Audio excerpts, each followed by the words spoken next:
I hope you agree that we've got a very exciting lineup, I think, here, and what looks like a great mix of kind of policy talks and academic talks, and a great keynote, I think, that's going to be coming. So the issue and the themes on this excellent programme are kind of at the heart, I think, of much of what we're interested in at the Centre for Economic Performance right now. We've been working as part of our Economic and Social Research Council funded research on various dimensions of industrial strategy to do with clean growth, to do with the labour market, two more along. And of course this is of high policy relevance given what's been going on in many advanced economies in the recent past, particularly issues of very weak productivity performance and real wage stagnation. Even more relevant, I guess, is what's been going on in terms of globalization and what more recently has been happening to international trade. And so these kind of dimensions all pull together, I think, such that the scope for industrial policy and industrial strategy has become a very, very relevant one. And indeed, as our keynote speaker's title refers to, which we'll come to in a minute, about old aspects and new aspects and whether they mix together very well. So, as I say, I'm very excited that we've got this programme on. It's a very busy schedule, so we will need to get going soon. Our co-funder for this conference is going to give us a few words before I then introduce the keynote speaker. Yeah. Thank you, Steve. So I promise also to be very, very quick. So warm welcome from me too. Me too in that way. So this is, I am Christian Castro. I am the director of the European department of the Bertelsman Foundation, located in Gütersloh, but I am also the director in Berlin. So this is one of the biggest German think tanks covering a lot of fields. So before that, I'm with the foundation since a year. Before that, I served as deputy chief economist and director of policy studies at the OECD, and I see some friends already here from that for today. That's great to be back. So before that, I worked in the Federal Ministry of Finance in Germany in several positions, economics in international and Europe, and also worked 4 years for ECOFIN ministers. So the work of Bertelsmann Foundation covers in the economics areas, economic and monetary union, economic policy in Europe more generally. And of course, this is triggered also by something we don't know what will be the final outcome. Brexit, what will happen today to your prime minister? I have no idea at all. So, but maybe we know more tonight. So, so you know that also the German economic minister and especially the German economic audience is very keen on what might be an industrial policy for Germany, but this of course what interested us as a European department of the foundation here is of course the European dimension of an industrial policy framework. So how can EU policies revive inclusive productivity? On what key technologies and markets should Europe focus, and how can industrial policy support them? How can European firms and industries remain competitive vis-a-vis growing competition? I think it's US maybe, but I guess even more important, of course, are the Asian markets, as we all know that the dynamics of the world economy is moving east. And of course, this is interesting, as with economic poles also move political poles and military poles. So we come from economics also to quite some broader questions. So last but not least, of course, there is an interesting question about EU competition policy and antitrust to preserve innovation capacity of European firms. So last but not least, of course, for us would be most interesting what would be the entire European dimension of an industrial policy. So first of all, of course, what makes sense at all, and then we also have probably for a new design also of Europe, we have also to look which level is doing what. So what would be an entirely Brussels job, what would be more a job of the national states or even subnational, with cooperation and coordination, of course. So let's see whether we learn something about blind spots and discuss some projects where we could probably also collaborate in the future would be great. We have already great contact with the LSE. So and now I stop because I guess everybody is now very keen on the keynote of Dani Rodrik. I'm very, very happy to have him here in the group. And Dani, please, I give you the floor immediately.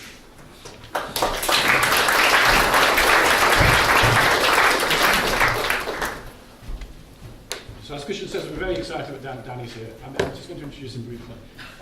He doesn't need much introduction, but I'm just going to say who he is for people who may not know. So he's Ford Foundation Professor of International Political Economy at the Kennedy School of Government in Harvard. He's clearly one of the world's leading scholars, perhaps the leading scholar in the combinations of what he does, which is international economic development and political economy. And he's written a huge number of highly influential articles and books. At 8 a.m. this morning, his Google Scholar count was 113,421 citations. So it's probably a few more by now, I guess. Within that, his H-index is an astonishing 134, which means he has 134 articles, or at least 134 citations. So that's a huge achievement. And 28 sets of articles or books with over 1,000 citations. So that's a pretty daunting set of influence certainly in terms of how many people have read or looked at Dani's piece of work. So there was various big picture things about globalization gone too far, the globalization paradox book from 2011. So of course these are of high relevance to the subject matter of the keynote, which is industrial policy, the old and the new. So I'll hand it over to Dan.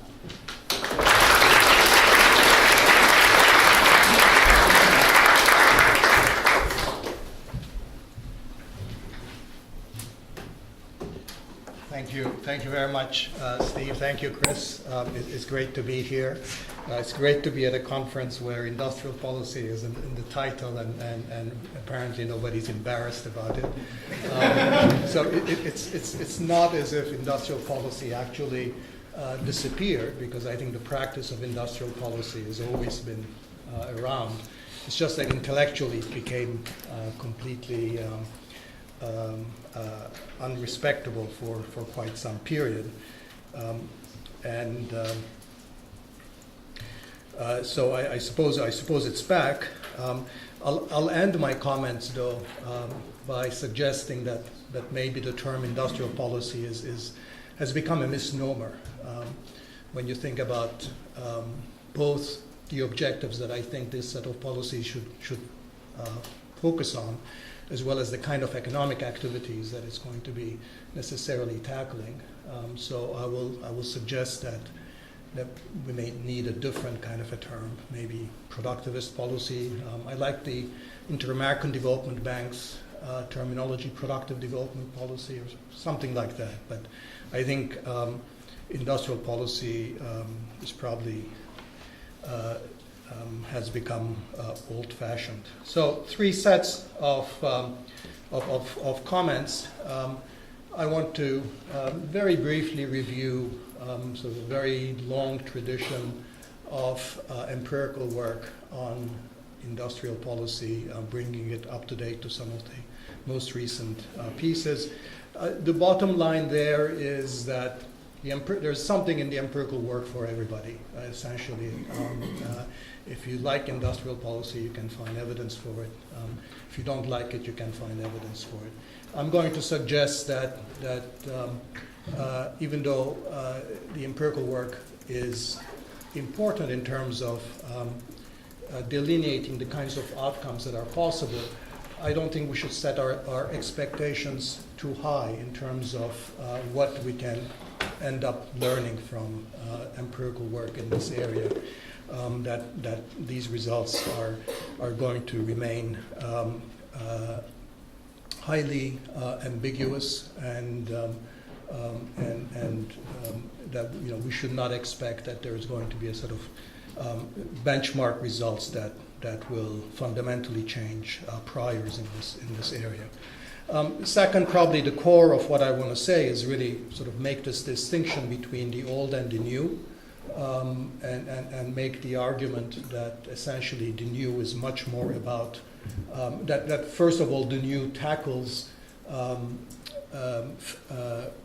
frontally the the central criticisms that have been leveled at the old, which is easy political capture and lack of omniscience by the part of the state, and the new really has a lot to do with governance arrangements or institutional designs that take those weaknesses abroad, and I want to suggest some principles as to how this can be done, as well as how it is being done in practice in various places. And along the way, I'll argue that sort of the usual argument, pro and con, against industrial policy in terms of picking winners is really not a particularly useful way of carrying out the debate, that the success of industrial policy actually does not hinge on any kind of ability to pick winners. If you want to sort of have a similar kind of a yardstick, it's really much more about an ability to let the losers go rather than the ability to pick winners. That may still be hard, but it's a lot less demanding. And finally, probably the part that in some sense maybe the most controversial is that I want to argue for a particular direction for industrial policy that differs, I think, from a lot of what industrial policy is concerned with these days, which might be technology, innovation, R&D, productivity, exports, competitiveness. And I'm going to argue that the demands of the day are really much more about good jobs, which are, of course, have to do somewhat with productivity in the sense that good jobs are productive jobs, but these need not be the most productive jobs in the economy, need not be associated with the most export-oriented or the most R&D or most innovative firms. So this argument about industrial policy concerning itself mainly with the structure of jobs and creating good jobs, I think is actually something on which I've changed my mind relatively recently, but I want to argue, given the labor market ills and given the joint shocks of globalization and technology that labor markets are experiencing, that this is probably socially the most useful and economically the most useful area that industrial policy in this new form can contribute to. Okay, so those are all the main points. So let me get a little bit into the details. The case for industrial policy, the case for this thing that I'll keep calling industrial policy until my last slide or my penultimate slide. It's a very strong in theory that as economists we all know that there is a whole range of market imperfections on which the theoretical arguments for industrial policy are based. I sometimes sort of categorize them under two headings. One has to do with learning spillovers, and that could be sort of simply the spillovers in terms of R&D externalities, or spillovers through inter-industry relationships, or linkages, or downstream backstream relationships. And a second category that I call sort of coordination or agglomeration failures. This has less to do with the traditional kind of externalities or learning spillovers, but some combination of scale economies and other frictions that prevent coordinated activities from taking off. And most broadly, I think anybody who studies economic development, economic growth, realizes that the crucial issue is moving resources, labor and capital, into more productive parts of the economy. And this process of structural change and structural transformation is typically rife with market failures. And one way of thinking about industrial policy is a process of removing those impediments to productivity increasing structural change. Now, the theoretical relevance of these market failures in terms of our basic models of economic growth, innovation, economic development is really not that much debated. So the whole debate in practice about industrial development, industrial policy, it really has to do with some of the practical impediments to the administration of industrial policy in an effective way. And there, sort of the two counter arguments have to do with first, lack of information, and secondly, with political capture. So the lack of information argument is the worry that governments and public sector agencies will not have the appropriate information or the ability to identify those market failures and therefore the relevant firms and activities in support of which they ought to interfere.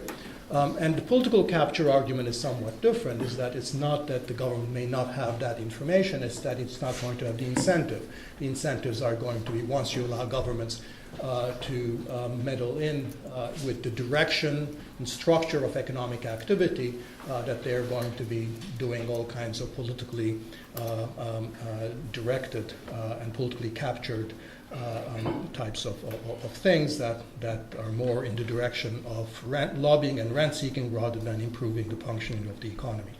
So in practice, therefore, the debate on industrial policy always revolves not around the theoretical merits per se, but around very sort of conflicting views regarding the relative importance and pervasiveness of these practical obstacles. With one camp saying, look, this is going to be really impossible given how governments really behave, and the other camp typically sort of pointing to East Asia and successful examples of China or earlier Korea, even earlier Japan, and say, obviously countries have done it.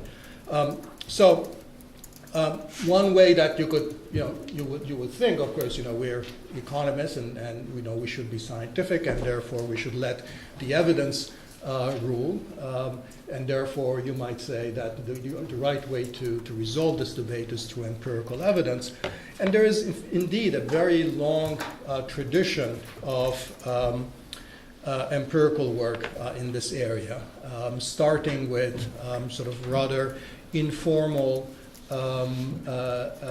case studies or structured comparative analyses going back all the way to the evidence with industrial policy, the import substitution industrialization in Latin America, and comparing the import substitution cases with export-oriented industrialization cases, and that was highly, sort of highly. It didn't change anybody's mind. The debate in East Asia was whether East Asia grew because of its industrial policies, or it could have done even better without it, and what did those things really contribute. The debate in Latin America was that, sure, there were countries like Argentina and Chile that actually didn't do very well with import substitution, but then there were others like Brazil and Colombia and Mexico that actually did very well under import substitution. So, people could pick the cases that they wanted. And that's also obviously the case with individual studies of cases like, if you wanted to argue against industrial policy, you might pick some of the white elephants or big failures around the developing world or in the industrial world, or you might pick an example like Embraer in Brazil, which is apparently a successful case. So the first generation studies were not particularly helpful in terms of resolving the debate, although I think, as usual, these cases and case studies and comparisons are helpful in terms of laying out the various possibilities. There is, starting from, I think, largely from the 1980s, we had also a large number of empirical work that essentially tried to answer the question, if we have a measure of intervention and if we have a measure of performance, and we look at the relationship between these two, and what can we say, what does the cross-sectional evidence on the relationship between support for different types of economic activities and performance by these economic activities, what that cross-sectional relationship tell us.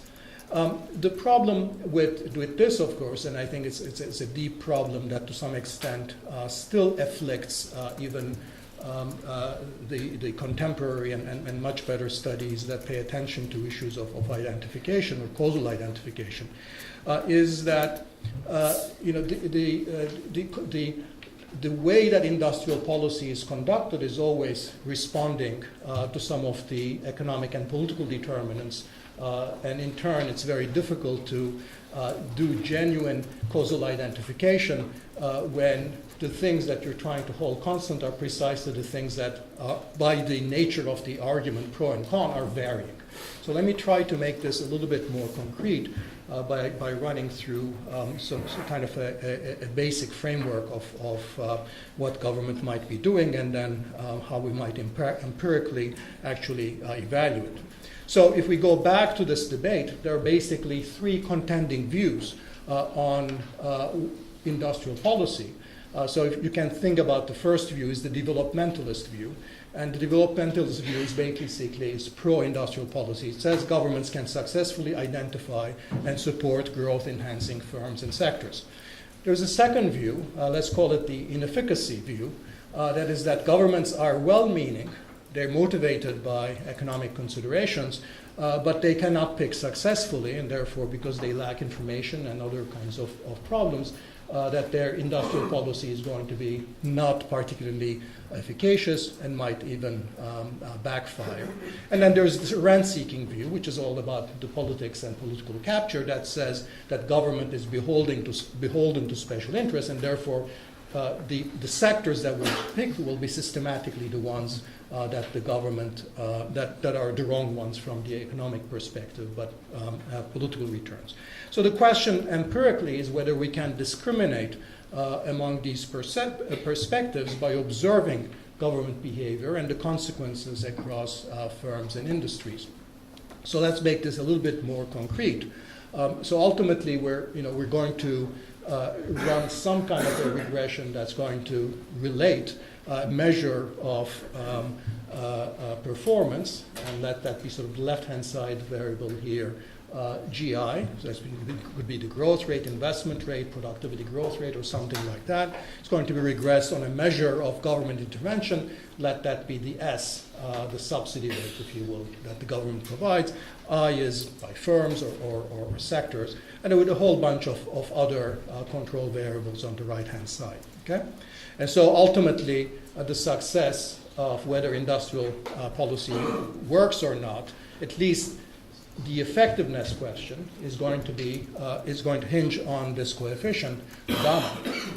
And in much of the cross-sectional work, effectively, if you just do this in a very straightforward way without worrying a lot about causal identification and endogeneity of the subsidy policy, then if you get the gamma, the estimated gamma being negative, which is what a lot of early studies found out, for example, in Japan or in South Korea, then the implication that was drawn was that even in those countries, Japan and South Korea, the fact that high subsidies were correlated with poor performance suggested that, in fact, industrial policy backfired.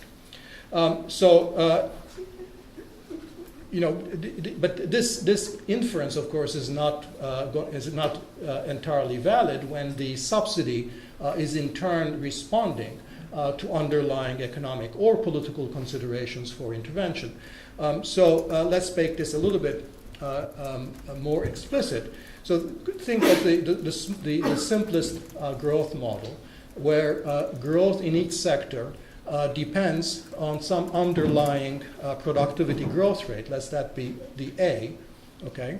But that sectors are differentiated by some market imperfection proxied here by theta I, and therefore the higher this market imperfection variable theta I, the lower the productivity or growth rate of this sector. So there's a market failure that directly pulls down the productivity growth rate in that sector.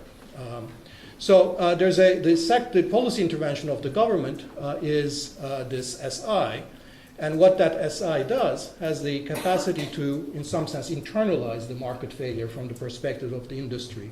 So it's going to reduce the market failure from the initial level theta I to theta I times 1 minus SI. So it has the capacity to reduce it, okay?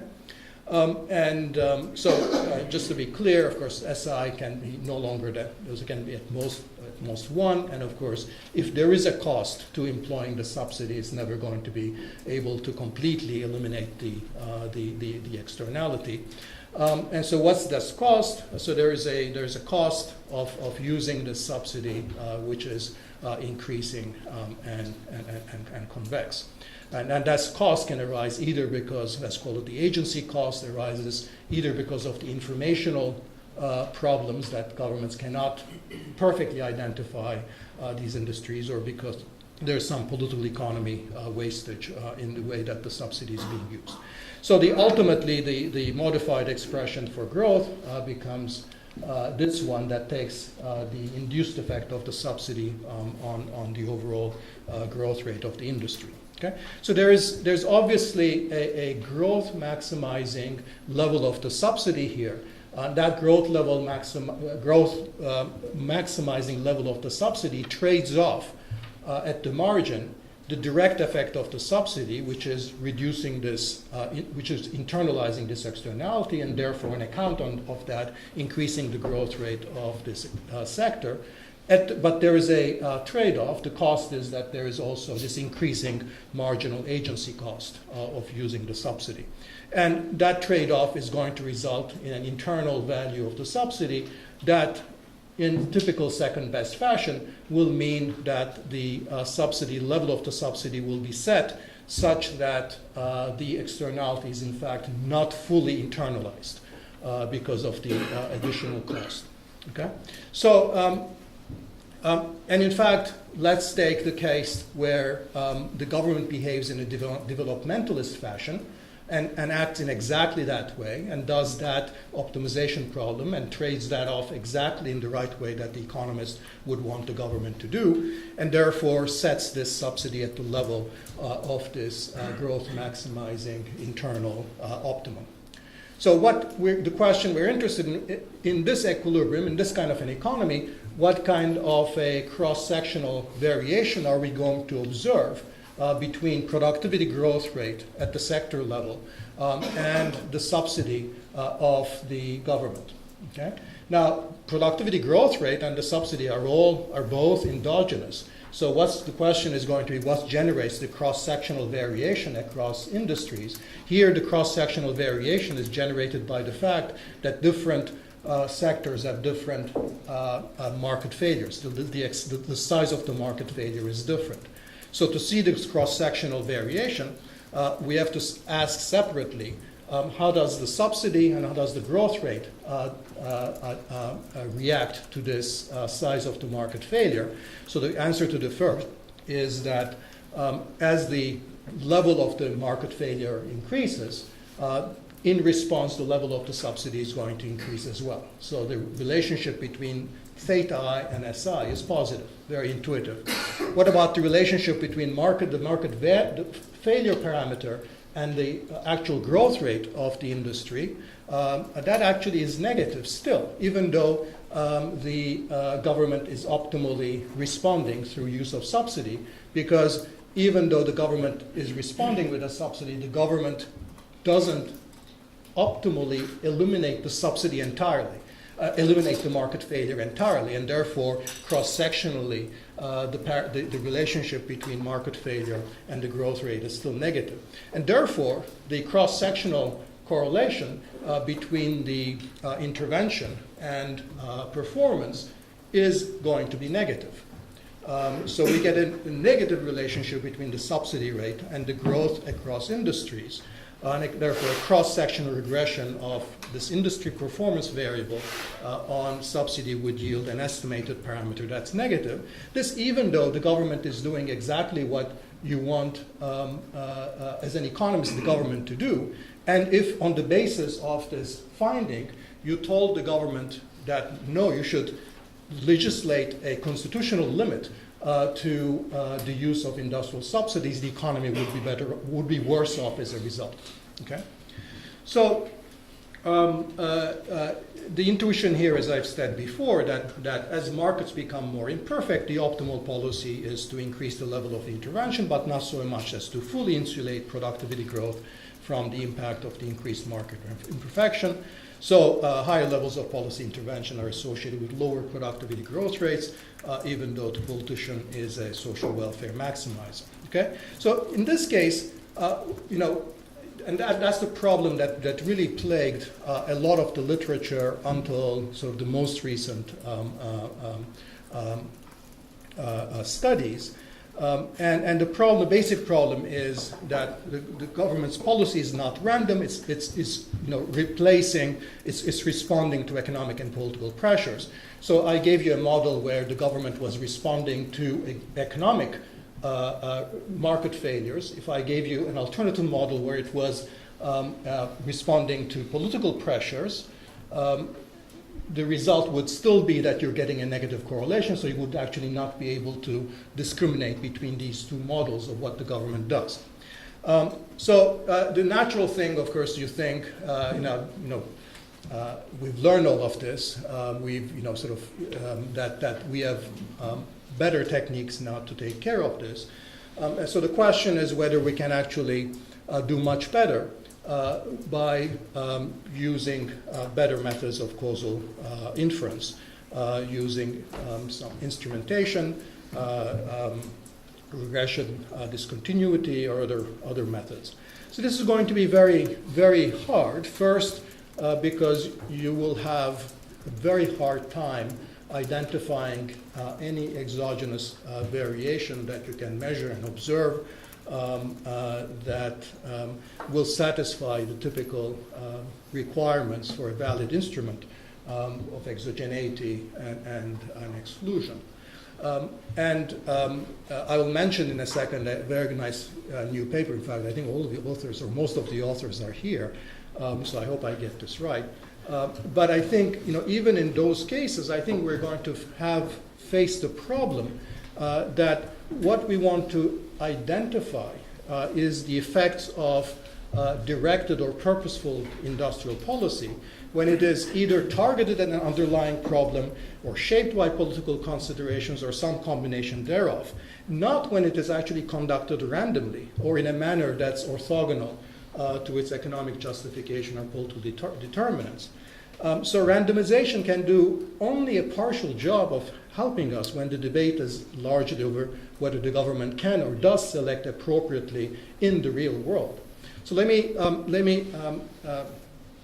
illustrate this with this one paper that I just mentioned, I think, by Chris Crollo, Martin Overman, and Rienan. It's a very nice paper, just recently came out in the AR, but I think it's been around for quite some time, so it must have gone through, I don't even want to ask how many revisions. So it does a very nice job of, and I don't want to seem like I'm criticizing, because I think it's really the best paper in this area. And what it tries to do is identify the causal effects on employment and a bunch of other outcomes of some investment subsidies that were placed in the UK. Mostly, sort of these are going to be lagging regions. So trying to help employment in industries that were lagging. And these investment subsidies were permitted under EU rules.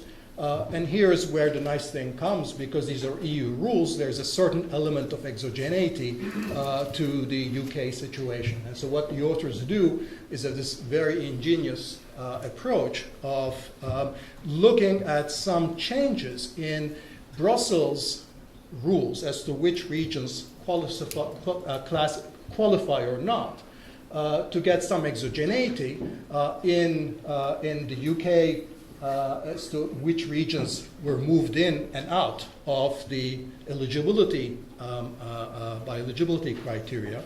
And so they argue that since some of these criteria were exogenous to, or some of the changes in these criteria were exogenous to the relevant economic conditions in the UK, I think, and they do a very good job of arguing this, then that gives us essentially the instrument that helps us identify the causal effect of what is the effect of these investment subsidies on employment in different firms as there was exogenous changes in treatment across different regions.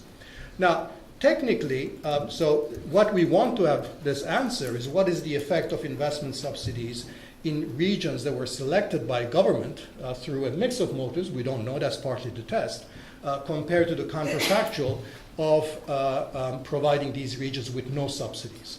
We're not quite answering this in this paper because what the paper is answering, what are the effects of investment subsidies comparing randomly treated regions to others.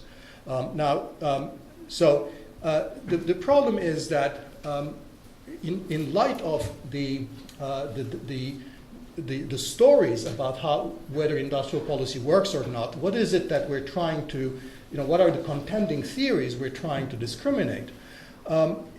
If you were a diehard opponent of industrial policy, by the way, I didn't tell you what the results are.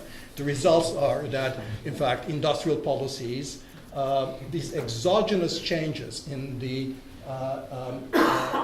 in treating regions with these subsidies resulted in increases in employment. So industrial subsidies were effective in terms of increasing employment in this paper in the UK. But if you were a diehard opponent of industrial policy, what would you say? Well, you would say, well, this is interesting, but in practice, this is a very, very special kind of a test, because the whole point about our opposition to industrial policy is to say that the problem is that these regions are going to be selected for political reasons, and that the government's selection criteria of which regions qualify is going to have a lot of politics in it. Now, it's very nice that we found one example where, in fact, because of the very special eligibility criteria, where we could do a test of this, but in practice, this is not how industrial policy is going to be run, and therefore, this doesn't do a whole lot of convincing me that industrial policy is a good thing. If, on the other hand, the study had found a negative result, you might have said, but of course, because these regions were randomly added in or out, with having nothing to do with the underlying conditions of whether these regions were deserving for economic reasons or not, and therefore the fact that these sort of randomly putting regions in and out of this regime didn't produce any result doesn't speak to the issue, which is that we believe that government could actually identify those deserving regions or not. So, I don't. Again, the point is not to suggest that we don't learn from these studies. I think we learn a whole lot. But I'm a little bit skeptical that, in terms of the deep priors that are held over the nature of what government does and how it does it, that I'm skeptical that empirical work is going to help us necessarily resolve that. Where is that going to leave us? I think it leaves us not too different from where we are in pretty much any other area of policy. So I don't think there is anything particularly different about industrial policy here than in any other area of government action where there is strong theoretical justifications for policy intervention. But the empirical evidence is inconclusive or is not sufficiently strong enough to move priors around too much. So in all of these areas that I've listed here, from education policy to macroeconomic policy, we have sort of some hunch that there are some underlying market failures, and the empirical evidence remains highly contested in terms of what it actually suggests about the ability of the government to fix them. The difference traditionally with industrial policy has been that in all of these other areas, the focus of the debate has always been not on whether we should have education policy or not, should we have macroeconomic policy or not. The focus always has been, well, we need some kind of policy in all these areas. How do we get it better? How can we do it better, and how does the evidence, as inconclusive as it may be, how does it inform us? And whereas in industrial policy, it's been much more of an ideological kind of debate that has simply ruled it out and said, well, we shouldn't discuss it in polite company because there are good a priori reasons for why industrial policy is bad. So I think this is what I've called sort of normalizing industrial policy, which is sort of thinking about it as a kind of regular function of government policy, and that is not too different, that is not much different from any of these other areas with similar kinds of potential problems of informational asymmetry or capture by insiders or key stakeholders, and that the debate really should be about how we can improve policy making in this area rather than whether we should have any policy in this area or not at all. So, therefore, how should we do it? That's really, and that's, by the way, is why I think an event like this, a conference like this, is so good, because this is really focusing precisely on those kinds of questions in a pragmatic way, rather than getting stuck with the old ideological debates about whether we should do it or not. So I want to, in the rest, I guess, just most of the rest of my presentation, I want to talk about sort of how should industrial policy be conducted, and here distinguishing in particular between this old and the new, the traditional versus the modern industrial policy. So the traditional industrial policy, I'm just going to really caricature this very badly. I'm especially conscious that Robert Wade is here, who's written so much about Taiwan, and he knows that I'm just going to do this is a very, very bad caricature. But the traditional way one thinks about industrial policy in the successful East Asian cases has been that you have a strong state that is essentially establishes a list of priorities from the top down. So there's a list of sectoral. So if you think about South Korea or Japan, you could characterize those countries' industrial policies in a 2x2 matrix, where you could have sort of one part of the matrix, or the rows was which sectors were being promoted, so a list of sectors for promotion, and the columns were a list of policy instruments. So you might be, in the HIs, you have heavy, industry and chemical industries period. It would be sort of like you could list the specific sectors, and then you list specific incentives like credit subsidies, export subsidies, and things of that kind. And that's, of course, the kind of system that really requires these, that there be ability to identify the sectors correctly, and B, that you can implement these incentives appropriately. And so the presumption is that the government has enough knowledge to identify these sectors appropriately. One way, by the way, that South Korea did it was just simply look at Japan. What did Japan develop, a quarter century earlier, and said, well, this is what we ought to be in as well. But there's a lot of knowledge that's sort of presumed ex ante, but when you're not a lagging country, and you're not going through a standard kind of industrialization, stages of industrialization kind of development, then this becomes much harder. And therefore, I think there is a set of practices that have been developing in different parts of the world that I sort of, one can distill a certain number of common elements from that one can call this modern or contemporary version of industrial policy, which you can view it more as a process, as an institutional design, rather than this sort of sectoral priorities and incentives determined all ex ante. So this is a process of identifying both where the failures and the obstacles are, and a process of identifying what might be the best way of removing those obstacles. So that requires, it's a much more interactive, it's iterative, It requires much more ongoing collaboration between the state and the private sector. So it requires monitoring, it requires evaluation, because it doesn't presume ex ante that the right decisions have been taken. So there is always the possibility of revision. Revision in turn requires monitoring and evaluation. It doesn't presume strong state capacity or strong degree of competence and confidence ex ante. Simply presumes that these can arise out as a consequence of this process of iterative collaboration. Does not presume that these solutions are known, only that they can be discovered. And this, as I said, is characteristic of many current initiatives in a number of different domains. I'll give a number of examples later on, in passing, I guess, for sort of time. So there are four key design principles in this way of thinking about industrial policy as a process.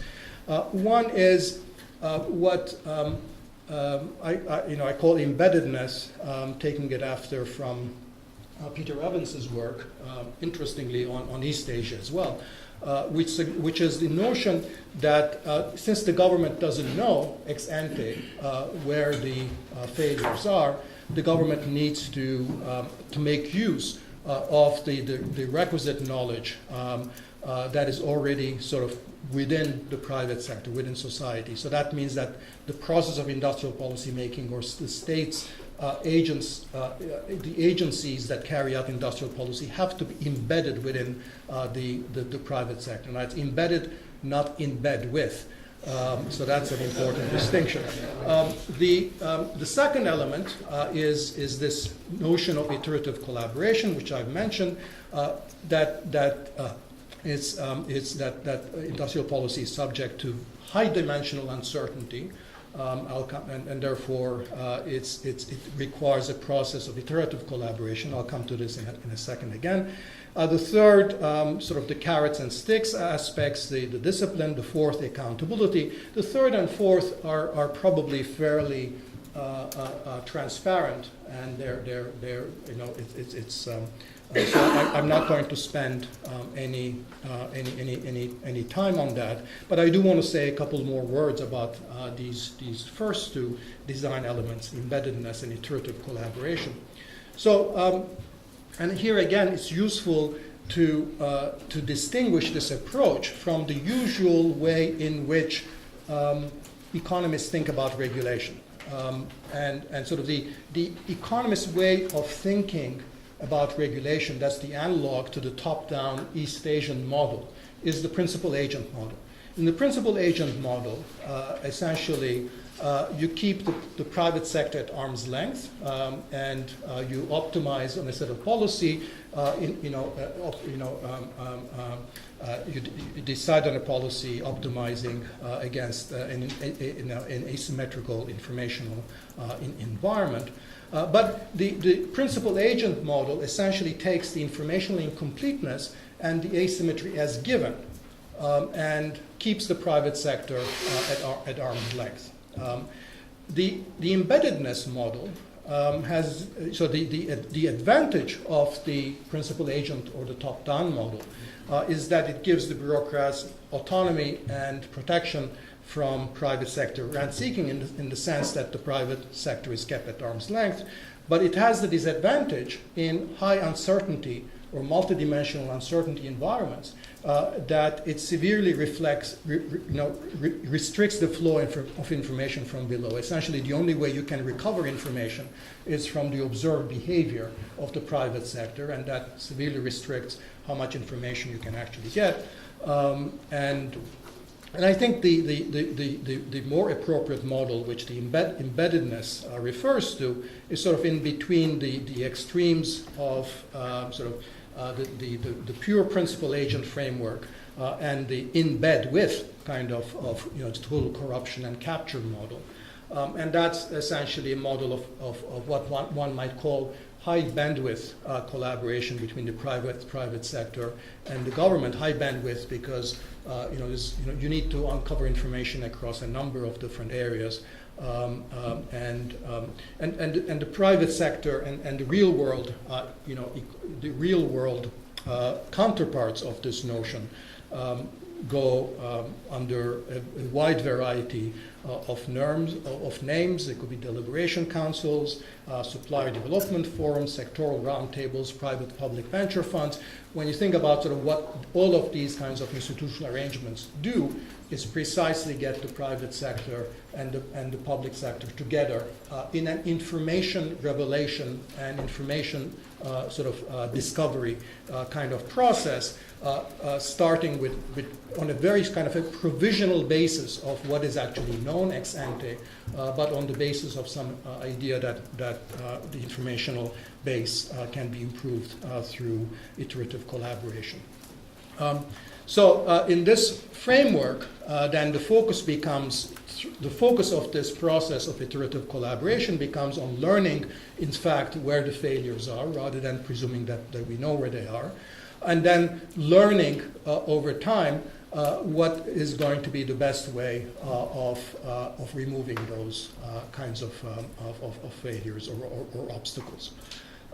And so in this framework, experimentation and therefore continuous monitoring and revision is a key part of this process. And in passing, when you think about industrial policy, you also sort of understand that the old kind of apparently killer objection to industrial policy, which is the governments cannot pick winners, in this new model of industrial policy obviously becomes a highly irrelevant kind of question, or at least it becomes the wrong question, because in this framework success is going to be determined not by picking winners, because you presume that in fact you're going to be making mistakes early on. You presume that you know very little as you're starting on. So a more appropriate standard is really going to be whether in fact there is information revelation in this process, and as a result you have a capacity to let the losers go. In fact, if the process of industrial policy does not generate some losers, then by the very logic is actually suboptimal, because it means that you're not investing adequately in information revelation. And therefore, generating losers as part of this is a necessary part. So this is like Thomas Watson of the IBM fame was asked, how do you increase your success rate? He said it's very easy, just increase the number of failures. And that's and because it's and the same principle to some extent applies here. So this is still a demanding requirement for governments, that is to be able to generate this information, review your policies, and let the losers go. But I would suggest that is a much weaker requirement than omniscience, which is what sort of the requirement that government be able to pick winners would require. The huge question here about whether in fact democracies can engage in this kind of experimentation, knowing full well that some of the experiments are going to fail. And I think the successful cases are all built around kind of selling these programs as portfolios rather than as individual cases. And I'll give you a wrong example of this, for example, was the manner in which Solyndra was touted by the government as a huge winner of government loan guarantees in the United States, with high-ranking government officials going and visiting the plant and so forth, when Solyndra was in fact part of a very large number of similar loan guarantees being made to other firms.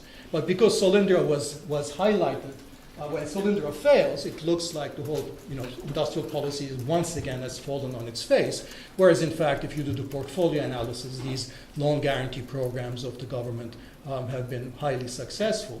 But the government itself, in this case, the federal government, hadn't internalized this portfolio approach and therefore ended up ex ante picking one of these as a successful case. And then when that one fails, it looks like the whole program has failed.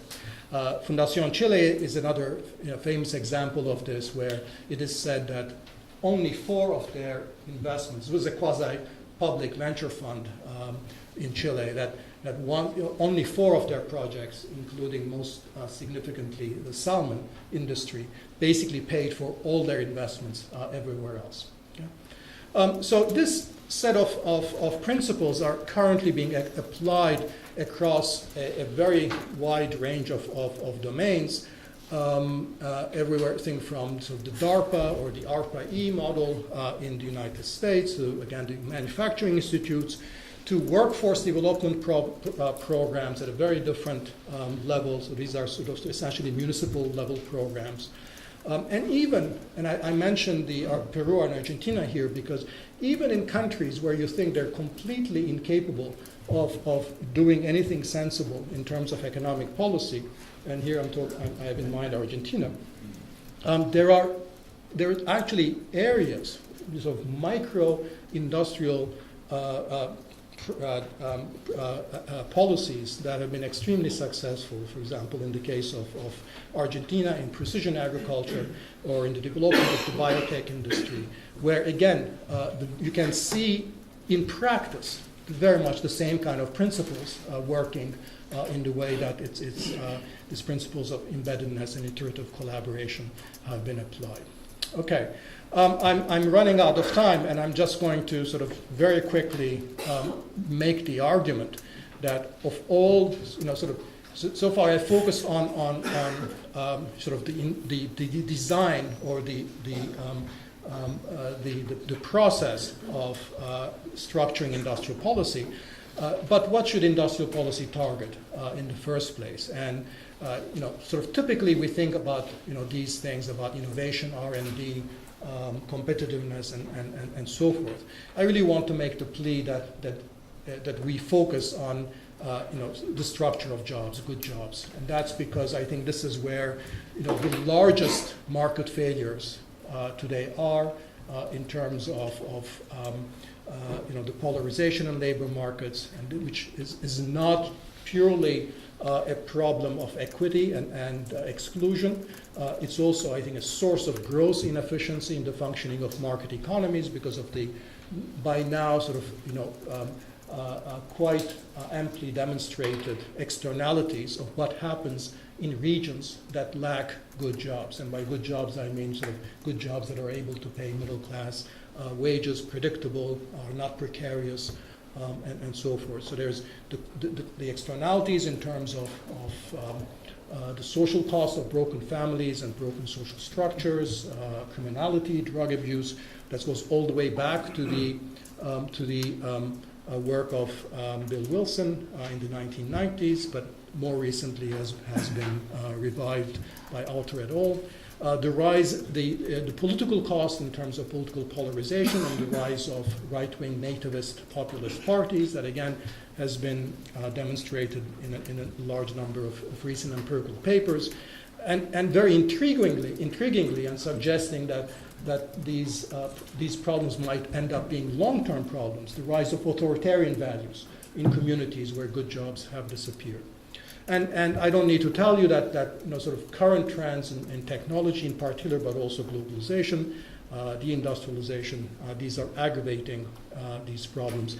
And I think our current remedies are targeting the wrong ends of this problem. They're either sort of in terms of pre-production UBI, investment in just generic education, or post-production transfers and taxes and redistribution.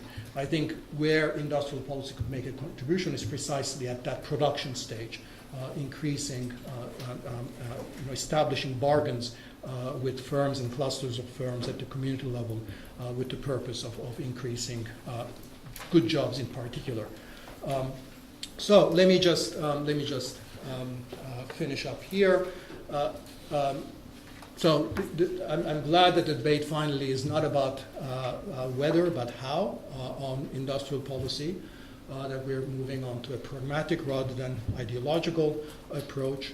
I've argued, I haven't had much time, but I hope I've signaled why I think we need to target good jobs. I have a recent paper on this if you're interested on my website. And finally, again, the point that I mentioned at the outset, I think if maybe we should really drop this term industrial policy, come up with a better term, because whether you agree with me that the objective should be good policy or something else, it's clear that it's not about industry, and I think that would be something else useful to be done. Okay, thank you. Maybe I'll just leave you with this. chart, or sort of that makes this distinction between traditional and modern. I'll leave it on here for you. So I have not left any time for questions, but Steve, okay.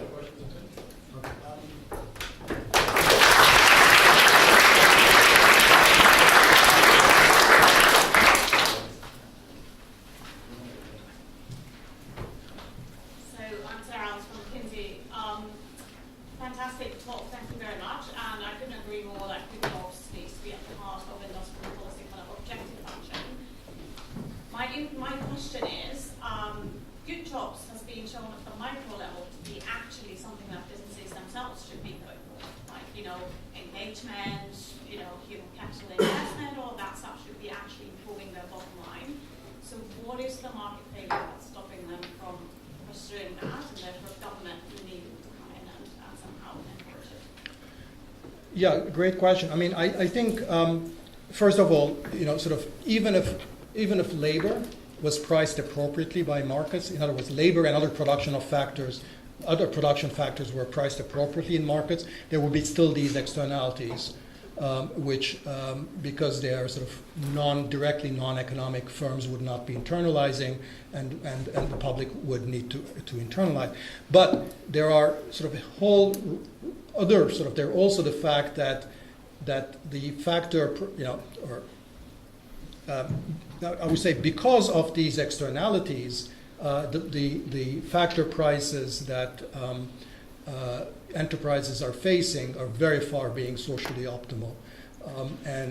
So on top, we have the current system of taxation and investment incentives that are just aggravating that, because we're by and large taxing labor, right, through sort of VAT. The incidence of VAT is largely on labor, or we have a lot of sort of withholding taxes that fall directly on labor. And meanwhile, we're subsidizing automation and capital. So our existing policies are actually going in the reverse direction from correcting these social externalities. Furthermore, I think that the direction of technological change, to the extent that it's endogenous, Daruna Jamoli has written on this along with others, then we need to sort of get firms to internalize the social cost of excessive automation or investment in the types of artificial intelligence that's directly replacing labor, as opposed to increasing demand for labor. Now, to all of that, you might say, well, there's a Pigovian remedy to all of that. And that's sort of the point that we make in this paper that I mentioned, and I sort of also discussed in my presentation here, is that when the problem is not simply that the dimensions of the problem are ex ante not sufficiently well known, then the Pigovian subsidy is not the most obvious remedy. That is, that when the definition of a good job depends on contextual conditions, when the nature of the externality is ex ante or is multidimensional and the magnitude not known, when the ability of the firms, how much they can actually do to counter that, that's not ex ante known, then you don't want to simply just give firms a subsidy to increase demand for labor. You want to engage in this kind of high bandwidth interaction with firms. And that's the sort of the argument that we make in this paper for industrial policy for good jobs. One more from you. John Hassan, Imperial College. Enjoyed the talk very much. One challenge to all of this, of course, is that politicians come and go. We learned this morning with Prime Minister. Can you talk about that as a challenge and how this kind of framework can cope with that difficulty? Yeah, just like any other government program. I mean, I think if it's viewed as being successful, then any new administration will want to take ownership of it. My favorite example is the Mexican, the original cash, conditional cash transfer program in Mexico that has gone. Essentially, every administration that has come in has kept the program but changed its name so that they can take credit because as if this is their own program. So I think that's one thing. The other is we can take a lesson from many of these models. For the DARPA RPE model is that basically it's sufficiently professionalized. So for example, in RPE, you're basically hiring 3-year term managers, program directors from private sector or the academia to run these things. And there's a fair amount of political insulation and political separation in terms of the direct day-to-day running of the politics of Department of Defense or Department of Energy and these programs, which are viewed as highly professionalized and compartmentalized. And many of these things that I'm talking about will obviously have to be done at the subnational level. And so you need to think about how that can be achieved. Often you have the participation. If you create stakeholders, businesses or other civil society groups as being participants in this progress, as for example in many of these, like Project Quest, which is a workforce development program in San Antonio, Texas, then you have internal stakeholders that have an interest in continuing these programs, and they're not associated particularly with just one incumbent. And then when the incumbent changes, they're still there because the demand for it is there. Okay, I think we better stop. We can carry on with the break, I guess. Okay, thank you. Thanks for great talk.